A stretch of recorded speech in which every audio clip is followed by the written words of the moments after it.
And we did sound like Captain Beefheart. No. I remember, the one thing I remember about the negatives was, it was the fact that you weren't on the bill for the stiff Chiswick test at Rafters, and you forced your way on it, was the reason that Joy Division only played 2 numbers at the end Can of I the tell you the extraordinary sacrifice that I made that evening? Go on, yes. Stiff fucking records. Yeah. I mean, did Joy Division really want to be on stiff records, you know? I was just trying to stop them making the worst decision of their life. It was stomach. It was a gesture of philanthropy. It was a gesture of deep sacrifice. Although they were very angry, and I think contributed to their extraordinary sound, oddly enough. Well, the fact that they've been there all night waiting to play, and you and Cummins forced your way on stage. Yeah, but by the time they got on, they were pretty amazing. They were good. They were good that night. You mentioned Simon Ruddle's book, Rip It Up and Start Again before. In that book, he starts talking about cultural music of the 60s and then music for punk and how it affects the cultural moment of that time. What are your thoughts on that? Because it's the first time really that people are starting to take culturally punk seriously really now, isn't it? No, I think people didn't. Didn't we all take punk incredibly seriously at the time when it was changing our lives? I tell you what. I think what does happen is, remember, every generation comes along and something happens, but it's reported on by the generation before, who are now the editors and the writers, and they always think that this revolution isn't as good as the last one.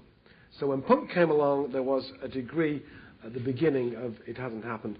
Certainly when Acid House came along, it was like all the people running the media had come out of punk, and it's like, oh, no, it's not as good as that. And in fact, every youth revolution, to me, is equally valuable. I think also it's a strange thing that happened to time, was what I've noticed the last 2 or 3 years, is that whereas, say, 1993 or 1997 or even 1999, we seemed decades, centuries away from punk. We really seem to have spiraled around. And it seems fresher in people's memories and imaginations than it ever was. I find it quite extraordinary that 30 years on we're still talking about it in this way. But I think at the time, oddly enough, when the bands that came out of punk that really did make extraordinary music, like Wire and The Fall and Gang of Four and Joy Division, Public Image, at the time it only went so far and they sort of imploded. Magazine imploded. Legendarily, with that incredible performance on Top of the Pops when Howard Devoto made the incredible decision to stand absolutely still. One of the great riffs in modern music. He'd already made the dreadful... White pancake, he looked like Leo Sayer, a castrated He'd already made the dreadful mistake of turning down Top of the Pops. Yes. On the first week, it goes in the chart, the most wonderful song, shot by both sides. He turns it down, and then, out of moral stature, and then as it begins to slip down the charts, he goes and does it, and it's too late. Well, actually what happened, the truth is even better, because I think he was the first person ever pretty much to go on Top of the Pops and then the record to go down after he'd been on Top of the Pops. Because this incredible riff started, a riff that everyone's been chasing ever since and getting closer and closer to recreating. And it starts up and McGeach's looking the part, and even Dave Formule's looking the bloody part. Which is... and then Howard sort of slipped on like Marcel Marceau. And you could sense people taking the record back to the shops, including fucking me, he was the most important man alive to me. But that was interesting, that a lot of bands were imploding in the early 80s, that were on the verge of doing something quite important, in an odd sort of way, and it's a complicated question and deserves analysing elsewhere. U2 bloody took the baton on, oddly enough. Oh, they did, Most of the bands imploded. They just didn't go anywhere, they all fell out, they all started beating each other up, people killed themselves, people killed each other, it just didn't happen. But musically... Except for those Irish tossers. Except for, oddly, those our Irish friends. Sorry. Who funnily enough, have taken the battle on as much as sometimes they're open to ridicule. That's what he sat on my desk in the building opposite Granada about 2 months after Ian went, and sat on my desk with his legs swinging. And remember, in those days, no one gave a shit about U2, including Chris, Mr. Blackwell. And the only person who cared about U2 was Tony Michaelides. Tony Michaelides, the great DJ, but then was a promo man, and he would take them all over Britain, all over the north of England, getting them on radio shows, selling the fuck out of this band. Anyway. That is the great point, actually, because there came a moment when Chris Blackwell had a decision to make about 2 bands to keep on Island Records. U2 or The Distractions. Remember The Distractions? Well, of course you do. Of course I do. So U2, and there was a genuine debate whether Chris would either keep the Distractions or U2 on Ireland, and U2 just about whisked it through, 5 votes to 4. It was incredible. There we The are. whole entire history would be changed. They were the first band to leave Factory, the Distractions, and like the rest of them, they fucked up. So, but anyway, but Bono was sitting there and said, "Listen, I'm really sorry about Ian dying, blah, blah, blah." And he was the best performer of our generation. I always knew I would be number 2 to him.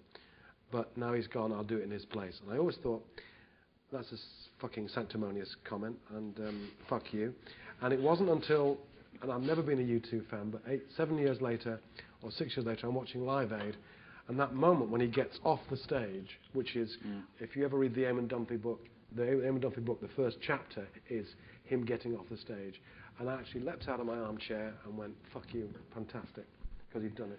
But he knew that. He knew that they were following Joy Division, but he could do it, and he's done it. And with the exception of that, did anyone see the Super Bowl 3 years ago when he pulls out that leather jacket and it's got a bloody Stars and Stripes lining? Jesus Christ. Okay. About Martin Hannett. Firstly, I was going to mention about the Buzzcocks being integral with the Electric Circus, but as the conversation went on, I thought I'd mention Martin Hannett. But the thing I would like to say about the Buzzcocks is that they were the first band, Devoto and Pete Shelley, to actually bring the Sex Pistols to Manchester and created that, and then created the start of Electric Circus. Gave Joy Division their debut concert at the Electric Circus because they were trying to help local bands. Okay, and also Martin Hannett's connection was he produced the Spiral Scratch EP, but he also, going full circle to what you're saying about U2, produced the 11 o'clock TikTok single, and again that they chose him, I'm sure. Absolutely, they did. Influence. Totally, absolutely. He was the man to have. Well, actually, I'm not sure they did. Actually, it was because the captain, Nick Stewart, who signed U2, who was a Guards captain, who is still a Guards captain, and is an upmarket bookie in Mayfair. Well, actually, he's a DJ now, isn't he? The captain, Nick Stewart. The captain was a massive Factory fan. He's the only person I know who likes the Abecedarians, who were our band from Orange County.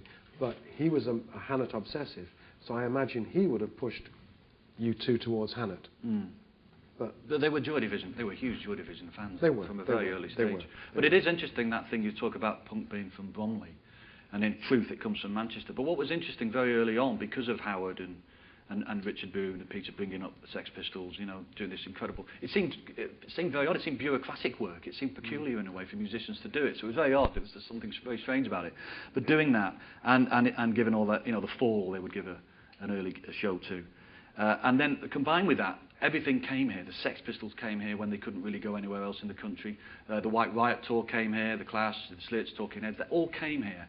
And combined with this, at the time, I thought peculiar local spirit that people... Rob Gretton, you know, would write letters to the local councils, you know, explain how important it was. The stage was bigger at the Oaks, but the local community. This guy was always going on about the bloody local community, you know, and in the long run, it's made a hell of a lot of sense. At the time, it was very peculiar, but there's no doubt that combination of everything coming here and these people willing to actually push, you know, Manchester music in a really, you know, important, like it was important to fuck the South. And I just think sometimes when you look at the connections and the way it's all, you know, spidered together in a way, it's quite an unusual thing. If you only read like 1 or 2 books about it, it's a good thing to look at history-wise within the Northwest and how the culture has changed through people